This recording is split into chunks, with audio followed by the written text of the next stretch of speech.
ৰাজ্যত পুনৰ যৌতুকৰ বাবে বোৱাৰী নিৰ্যাতনৰ ঘটনা। বিগত 7 বছৰ ধৰি স্বামীৰ পৰিয়ালৰ নিৰ্যাতন সহি অহাৰ অভিযোগ নিৰ্যাতিতা বোৱাৰীৰ। কান্দি কান্দি অসহায় হৈ পৰিছে থানাৰ সন্মুখত বোৱাৰীগৰাকী। এই ঘটনা সংঘটিত হৈছে হাজোৰ 1 নং খলিহামাৰীৰ পাঠানচৰত।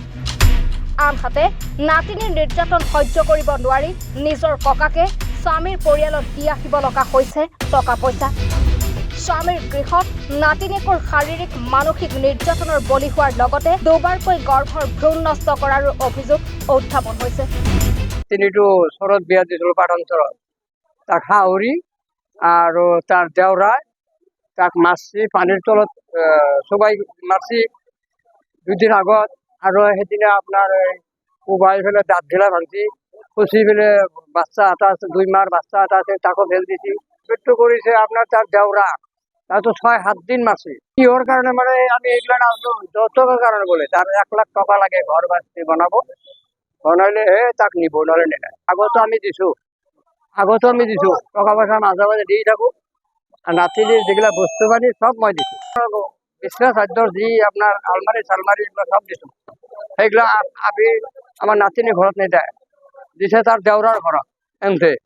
এইটো আপি আনবাৰ যাওয়াতে নাতিনি আনবাৰ যাওয়াতে তাক মানে মাৰামাৰি কৰিছে। হাৰা হাত এনেকুৱা হয়। তারপরে কৈছে বিচার আপনার 40টা মান হয়েছে। বাচ্চাটো এইলাক মারি আগতো বাচ্চা এটার মাজত বাচ্চা এটা হয়েছে, আগতো 2বার হয়েছিল।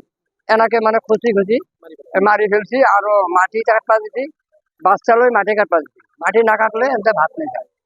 অভিযোগ মতে স্বামীৰ পৰিয়ালৰ শাহুৱেক মাজেদা আৰু দেউৰেকে অত্যাচাৰ কৰি আহিছে বোৱাৰীগৰাকীৰ ওপৰত। দাবী কৰা 1 লাখ টকা আনি দিব নোৱাৰাৰ বাবে দেউৰেকে ওপৰজুপৰি বৌয়েকৰ ওপৰত আক্ৰমণ চলোৱাৰ অভিযোগ উত্থাপন হৈছে। অৱশেষত নিজ ককাকে স্বামীৰ গৃহত উপস্থিত হৈ নাতিনীগৰাকীক উদ্ধাৰ কৰাৰ লগতে হাজো আৰক্ষী থানাত দাখিল কৰিছে এখন এজাহাৰ। মোৰ এটা বাচ্চা আছিল, পেটত নষ্ট কৰি দিছে, আউৰি পেটত নাতি মাৰিছে, ভোগাইছে। মোৰ নাৰাখে সিহঁতৰ ঘৰত বোলে কয় মই ল'ৰাটো আৰু এটা বিয়া পাতি দিম, চকৰা ৰাখোঁ, ঘৰৰ পৰা ওলাই যা। এনেকৈ কৰি আব্বাই ঘৰৰ বস্তু দিছে, চব বস্তু সিহঁতৰ ঘৰত লৈ গৈছে। মোৰ মুখ নেদে, মন ভাগিছো, মোৰ দাঁতকেইটা গোটেইখিনি ভাঙি দিছে। আগতে একটা বউ আছিল, বউটো মারি ফেলেছে, মরে গেছে। এটাকে তোক মারি ফেলে মোক না রাখে, কারণ মোক না রাখে, কয় তোক না রাখো, মই আর তো বিয়া পাতি দিম, মোক লড়াই এনেকৈ করতে পাতি থাকে। আর ঘরের বস্তু দিছে আব্বা, এইবিলাক বস্তু মোক নেদেয়, সিহঁতৰ ৰুমত ৰাখবো। মই ভাবিছো মোক মাৰিছে, পানীত চুবাইছে, চুব ছিঙি ফেলে। 7 বছৰ 5 বছৰ এনেকুৱা বিয়া হৈছে, এনেকৈ 7 বছৰ পৰ এনেকুৱা কৰি আছে। মোৰ এটা সন্তান আছে, সন্তানটো মোক নেদেয়, লৈ গৈছে। মই অলপমান কুলত দিয়ক, সেইটো মাৰি পেলাইছে, মৰি গৈছে। নাই 2 মাহ হৈছিল। মোৰ হাউৰি মোৰ হাজবেণ্ড ৰুমত নাছিল, পাকত গৈছিল, ধান কাটবা গৈছিল। হাজবেণ্ড আব্বা মাৰ কথা শুনি থাকে, শুনি পেলাই মাৰি থাকে। মোক নাৰাখে বোলে, কয় 1 লাখ টকা দি তেনেহ'লে মই বাড়ি বনাম, বাড়ি বনাবলৈ তোকে ৰাখিম, মই তেনেহ'লে মই নাৰাখো। এনেকৈ কৈ থাকে, পয়সা দিলে বোলে মাটি কিনি পেলে মোক বাড়ি বানাই তাতে রাখবো, তেনেহলে না রাখে। তোমরা কোরআন মাথা দাও, আমি তাও কোনো জায়গা আমি ছুঁই নাই। বলকে মাইলে তোমরা কোরআন মাথা দাও, আমি তাও কোনো জায়গা আমি ছুঁই নাই। হাজোৰ পৰা মৃদুল মজুমদাৰৰ ৰিপৰ্ট, এনি ভাৰত 24।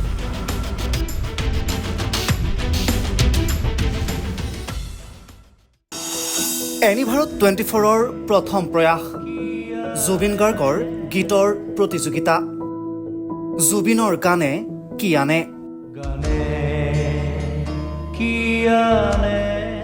অডিশ্যনৰ বাবে যোগাযোগ কৰক 8638661821 আৰু 8812831556 নম্বৰত। এনি ভাৰত 24 উদ্যোগত এটা নতুন সংগীতৰ প্ৰতিযোগিতা আয়োজন কৰা হৈছে, য'ত মোৰ গানৰ প্ৰতিযোগিতা হ'ব। আপোনালোকে তাত প্ৰতিযোগী হিচাপে আহিবলৈ পাৰিব আৰু মোৰ ফালৰ পৰা আন্তৰিক শুভকামনা জনাইছোঁ।